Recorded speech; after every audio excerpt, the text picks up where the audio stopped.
Pepe Cristiano Ronaldoni hammaga qarshi himoya qilgan payt. Birinchi to'qnashuv Barselona bilan bo'ldi. Cristianoni o'rab olishdi, itarishdi, qulog'iga pichirlashdi, o'yindan chiqarishni xohlashdi. Hammasi biriga qarshi. Lekin o'sha yerda Marcelo va Pepe hamma narsaga tayyor, ikki askar kabi paydo bo'lishdi. Hech kim Cristianoga jazosiz qo'l tekkizmadi. Boshqa o'yinda Cristianoga juda qattiq qoidabuzarlik qilishdi. Pepe buni uzoqdan ko'rdi va yuzida hammasi yozilgan. Sof g'azab. U qichqirmadi, gapirmadi. Lekin nima qilishini allaqachon hal qilgan edi. Bir necha daqiqadan keyin qanotda hujumga o'tdi va ogohlantirish uchun qo'l ko'tardi. U bilan o'ynamang. Yana Barselonaga qarshi. Cristiano to'pga yugurdi. Dani Alves to'sib yerda yotganida urdi.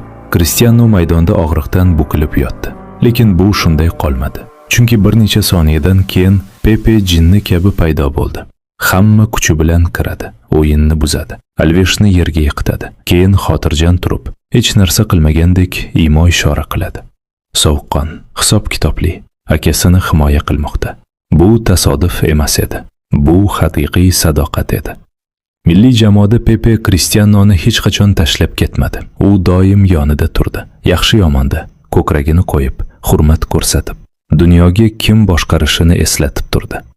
UEFA Millatlar Ligasini ko'targanda hech qanday shubha qolmadi. Pepe ko'p gapirmasdan ham aniq qildi. Cristiano Ronaldo oddiy odam emas. U eng zo'ri.